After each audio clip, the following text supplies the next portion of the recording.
Think about this. Your business is making $500,000 a year and you're still broke. Sounds impossible? It's actually not. And our guest today, Bradford Irons, he actually sees it all the time.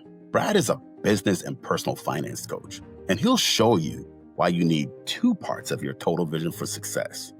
One for your business and one for your life.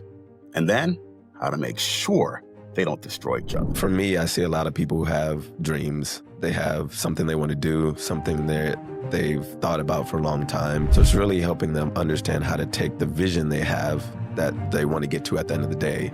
You don't want to build a business that you can't be proud of and that doesn't align with who you are. Do I want to be working 80 hours a week? What do I want to build this into that fits my personal life? If I want to be here next to my family and next to our kids want to be in this area, like I need to build a business that supports that. You have to have a vision for both. Even on the personal finance side, I coach several people making $500,000 net income, bringing it home. Still broke because, I didn't separate business and personal bank accounts. I think a lot of times people don't jump because the fear of failure.